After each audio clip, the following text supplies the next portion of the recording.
తను ముంబై నటి కాదంబరి జత్వాని కలిశారు. తనకు న్యాయం చేయాలని కోరారు. ఇక ముంబై నటిని వేధించిన కేసులో ప్రభుత్వం ఇప్పటికే 3 ఐపీఎస్లను సస్పెండ్ చేసింది. ఇక జత్వాని మాట్లాడుతున్నారు. ఇప్పుడు లైవ్ చూద్దాం. ఈమెకి న్యాయం జరిగింది. మీడియా పీపుల్ అందరూ కూడా అనేకమైనటువంటి ఛానల్స్లో డిబేట్ చేశారు. యూట్యూబర్స్ చాలామంది సహాయం చేశారు. ఎందుకంటే ఇంత పబ్లిక్ క్రై రాకపోతే ఇలాంటి సంఘటన బహుశా మీడియా మిత్రులందరికీ తెలుసు. భారతదేశంలో ఒక 3 ఐపీఎస్లు ఒకేసారి సస్పెన్షన్కు గురవటం లేదా పెద్దల ఇన్వాల్వ్మెంట్ ఉందనేటువంటిది రావడం ఈ కేసు ఉంది. అయితే న్యాయవాదులుగా కానీ బాధితులుగా వాళ్ళు కానీ ఎవరెవరు ఇన్వాల్వ్ అయ్యారనేటువంటిది మీరు అడిగే ప్రశ్నలకి సమాధానం ఇన్వెస్టిగేషన్ చెప్తుంది. ఎందుకంటే ప్రీమెచ్యూర్గా మనం మాట్లాడలేం కాబట్టి ఆ విషయాలు ఆల్రెడీ మీ అందరికీ తెలుసు. కాల్ డేటాలు, గూగుల్ టేక్అవుట్స్ ఇవన్నీ తీసుకోవడం జరిగింది. ఇంకా విచిత్రం ఏంటంటే ఈరోజు మీడియాలో కూడా కథనాలు వచ్చినాయి. వీరి యొక్క ఇన్స్ట్రుమెంట్స్ని పోలీస్ ఆఫీసర్స్ కాకుండా మరి ఎక్కడికో తీసుకెళ్ళి ఓపెన్ చేయాల్సిన ప్రయత్నం చేశారు. వీళ్ళకి 2 సార్లు మెయిల్ అలర్ట్స్ బయటకు వచ్చిన తర్వాత మెయిల్ అలర్ట్స్ వచ్చినాయి. అవి మీకు సప్లై చేస్తాం ఇప్పుడు. అంటే దీని అర్థం ఏంటంటే మరి తీసుకున్నటువంటి ఇన్స్ట్రుమెంట్లను కోర్టుకు సబ్మిట్ చేయాలి. మామూలుగా అయితే సెర్చ్ వారెంట్లో సెక్షన్ 100 సిఆర్పిసి 101 సిఆర్పిసి. ఇంకా చాలామంది ఈ వాస్తవాలు తెలిసిన కొన్ని పత్రికలు కావాలని ఆమెను బ్లేమ్ చేసి క్యారెక్టర్ అసోసియేషన్ చేస్తున్నారు. ఇంత దుర్మార్గం జరిగిన తర్వాత కూడా మనం ఇప్పుడు రాజకీయంగా ఏదన్నా ఉందా లేదనేది ఇన్వెస్టిగేషన్ తెలుస్తుంది. ఆమె ఎప్పుడు రాజకీయం గురించి కూడా మాట్లాడేది. మేము కూడా రాజకీయాలు గురించి మాట్లాడలేదు. మీడియా మిత్రులకి ఫెయిర్ జర్నలిజం అనేటువంటిది ప్రాతిపదికగా తీసుకొని ఈ కేసుని కేసుగా రిపోర్ట్ చేయండి. వాళ్ళు ఉన్నారు వీళ్ళు ఉన్నారంటే ఇన్వెస్టిగేషన్ తేలుతుంది. అయితే సెల్ ఫోన్లు తీసుకెళ్ళి దాన్ని కూడా ఐఫోన్లు కాబట్టి సరిపోయింది. అదే మామూలు ఫోన్లు అయితే ఇప్పటికల్లా ఓపెన్ అయ్యి సెక్యూరిటీ మెజర్ చాలా ఎక్కువగా ఉంటుంది కాబట్టి ఐఫోన్లో 2 సార్లు ఓపెన్ చేయడానికి ఆ సెల్ ఫోన్లు ప్రయత్నం అఫీషియల్గా జరగటంటే అది వేరు. అన్అఫీషియల్గా 2 సార్లు ఓపెన్ చేయడానికి అది ఎక్కడి నుంచి ఓపెన్ చేయించడానికి ప్రయత్నం చేశారనేటువంటిది కూడా ఆల్రెడీ వీళ్ళకి మెసేజ్ రూపంలో ఐఫోన్ ఇచ్చింది. దాన్ని అవసరమైతే అఫీషియల్గా ఐఫోన్ అథారిటీస్ దగ్గర నుంచి కంపెనీ దగ్గర నుంచి వివరాలు సేకరించి మీడియాకి సబ్మిట్ చేస్తాం. వీళ్ళకి వచ్చిన మెసేజ్లు కూడా ఉన్నాయి. కాబట్టి ఇక్కడ ఒక పాయింట్ మీరు గమనించాల్సింది ఏంటంటే 10 నుంచి 14 వరకు ఫిబ్రవరి వీళ్ళకి పోలీస్ కస్టడీలో ఇచ్చినప్పుడు ఇన్స్ట్రుమెంట్స్ పోలీస్ ఆఫీసర్ల దగ్గర ఉన్నాయి. ఓపెన్ చేయమని చాలా ఒత్తిడి చేశారు. అంతేకాకుండా ఆ ఇన్స్ట్రుమెంట్స్లో ఉన్నటువంటి దాన్ని డిలీట్ చేయడానికి ప్రయత్నం చేశారు. ఎందుకు చేయాల్సి వచ్చింది ఇది? ఒకవేళ నిజంగా ఏదో దాంట్లో విద్యాసాగర్కి సంబంధించిన డేటానే ఉందంటే కోర్టు ద్వారా ఆర్ఎఫ్ఎస్లకు పంపించవచ్చు. ఈ రోజు వరకు కోర్టుకు సబ్మిట్ చేయలేదు. కాబట్టి దీన్ని బట్టి కాన్స్పిరసీ ఏందనేటువంటిది మనందరికీ అర్థమవుతుంది. కాబట్టి మేము రాజకీయాల గురించి మాట్లాడడం ఇన్వాల్వ్మెంట్ అయినటువంటి వ్యక్తులు మొత్తం డేటా మన దగ్గర ఉంది కాబట్టి పోలీసు వాళ్ళ దగ్గర ఉంది, మా దగ్గర వీళ్ళ దగ్గర క్లయింట్ల దగ్గర ఉంది. కాబట్టి ఖచ్చితంగా ఈ కేసులో న్యాయం జరగాలి. వాళ్ళకి ఏంటంటే ఎక్కడో దూరభారం ముంబై నుంచి వచ్చి 40 రోజుల పాటు పబ్లిక్కి యాక్సెస్ ఇవ్వకుండా దుర్మార్గం చేశారు. బహుశా భారతదేశ చరిత్రలో ఇలాంటి కేసు మేము కూడా కొన్ని వందల వేల కేసులు చేశాం. కానీ ఇంత దుర్మార్గంగా పోలీసు వాళ్ళు అందులో ఐపీఎస్లు వ్యవహరిస్తారనేటువంటిది ఇది ఒక చాలా విజువల్ ఎగ్జాంపుల్. కాబట్టి మీడియా మిత్రులందరికీ ధన్యవాదాలు తెలియజేస్తూ ఈ ట్రూత్ అనర్థ అయ్యేంత వరకు, వాస్తవం బయటకు వచ్చేంత వరకు కూడా మీడియా మిత్రులు సహాయం చేయవలసిందిగా, సహకరించవలసిందిగా కోరుతున్నాం. ఈరోజు దానికి సంబంధించిన అప్రాపరేట్ రిప్రజెంటేషన్ ఇచ్చారు.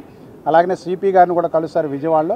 వాళ్ళకి జరిగే న్యాయం ముఖ్యంగా ఆ కేసుని విత్డ్రా చేసుకోగలిగితే, ఎందుకంటే ఫాల్స్ కేసు అని అపరెంట్గా కనపడతా ఉంది కాబట్టి కేసు విత్డ్రా చేసుకుంటే ముందు జరుగుద్ది. వాళ్ళ బ్రదర్కి ఇచ్చినటువంటి ఎల్ఓసి, ఆయన దుబాయ్లో ఉంటాడు, ఆల్రెడీ లుక్అవుట్ నోటీస్ ఇచ్చారో దాన్ని విత్డ్రా చేసుకున్నారు. అంతవరకు మంచి జరిగింది. మిగతా కేసు కూడా విత్డ్రా చేసుకుంటే వాళ్ళ మీద పడినటువంటి మచ్చ పోతుంది.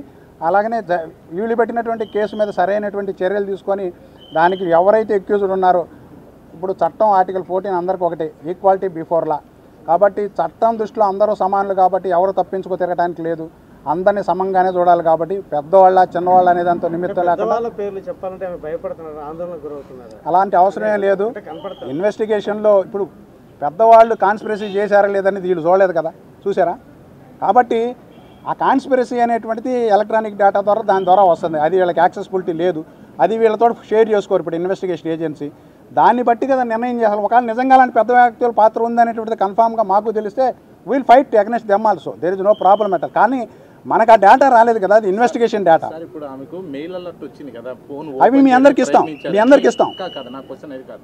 దాని మీద మీరు ఏమైనా సైబర్ క్రైమ్ కు మళ్ళీ కంప్లైంట్ ఖచ్చితంగా అంటే అఫీషియల్గా ఇప్పుడు వీళ్ళకి మెయిల్ అలర్ట్ వచ్చింది. కంపెనీ ఐ కంపెనీ కాబట్టి ఐఫోన్ కాబట్టి ఐఫోన్ కంపెనీకి చెప్తాను. ఆ పీరియడ్ మొత్తం మీకు ఇస్తాం. ఇప్పుడు మీకు ఇది అయిపోయిన తర్వాత ప్రింట్ కాపీలు ఇచ్చేస్తాం. మీ అందరు తలా ఒక కాపీ. ఐఫోన్లో సూపర్ సెక్యూరిటీ ఉంటుంది కాబట్టి వాళ్ళ కంపెనీకి రాసి కంపెనీ నుంచి వచ్చిన తర్వాత అఫీషియల్గా మీ అందరికి రిలీజ్ చేస్తాం. దీంట్లో దాపరికమే లేదు. వాళ్ళు ఎక్కడి నుంచి అలర్ట్ వచ్చింది, ఎక్కడ ఓపెన్ చేయడానికి ప్రయత్నం జరిగింది అనేది కూడా వాళ్ళు డేటాలో ఇస్తారు. పోలీసులు మేమంతా ప్రొసీజర్ ప్రకారం వెళ్ళామంటారు సార్. ఎప్పుడు అప్పుడా ఇప్పుడా అప్పుడు మీకు అర్థమైందిగా ఏం ప్రొసీజర్ ఫాలో అయ్యారనేది మేము చెప్పాల్సిన పని లేదు. ప్రొసీజర్ అంటే ఏంటి నాకు అర్థం కాలేదు. అంటే 3వ తారీఖు అరెస్ట్ చేశారండి. ఎవరికైనా ఇన్ఫర్మేషన్ ఇచ్చారా? ఎవరికైనా ఆర్టికల్ 21, 22 ఏం చెప్తా ఉన్నాయి? పీటీ వారెంట్ వేసామంటున్నారు సార్ బాంబేలో. వేశారు, కానీ ముందు అరెస్ట్కు ముందు ఒక ప్రొసీజర్ ఉంటుంది. వాళ్ళకి ఎక్కడ అరెస్ట్ చేశారు, ఏ ఛార్జ్ మీద అరెస్ట్ చేశారని వీళ్ళకి కాపీ ఇచ్చారా? ఎవరికి ఇవ్వాల. వీళ్ళ బంధువులకు కానీ లాయర్లకు కానీ తెలియజెప్పారా? చేస్తే 23 రోజుల పాటు బెయిల్ లేకుండా ఎందుకుంటారు? ఎవడైనా లోపలికి వెళ్ళినాడు బెయిల్ ఏమని కోరుకుంటాడు కదా. బెయిల్ కొనుక్కోవాలని నేను జైల్లోనే ఉండాలని ఎవడైనా సిద్ధపడతాడా?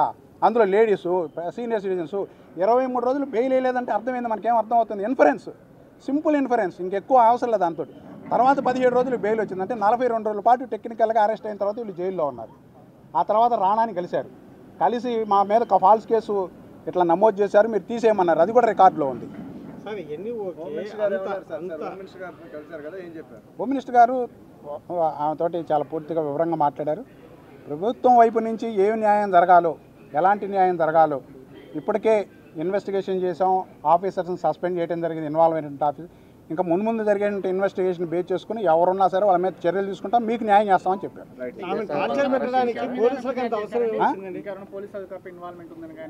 అంటే ఇది ఇన్వెస్టిగేషన్లో ఇప్పుడు ఆమె ఏంటంటే అక్కడికి వచ్చినప్పుడు కొంతమంది ఆఫీసర్స్ వచ్చి కొంత ఇబ్బంది పెట్టారని వాళ్ళ మీద ఆల్రెడీ ఇన్వెస్టిగేషన్లో చెప్పింది.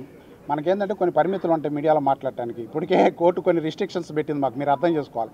కాబట్టి మనం చట్ట పారామీటర్లో ఇన్వెస్టిగేషన్లో చేసుకునేటువంటి చర్యలన్నింటినీ కూడా కోర్టు దృష్టికి తీసుకొస్తారు, సరైనటువంటి న్యాయం చేస్తామని చెప్పి హోంమంత్రి గారు ఆమె ఇవ్వడం జరిగింది. అందుకని హోమ్ మినిస్టర్ గారికి ప్రత్యేక ధన్యవాదాలు. సార్ అవన్నీ ఇప్పుడు ఎందుకు అంత ఇన్వాల్వ్మెంట్ కావాల్సిన అవసరం పోలీసులకు వచ్చింది అనేది బేసిక్ క్వశ్చన్ కదా.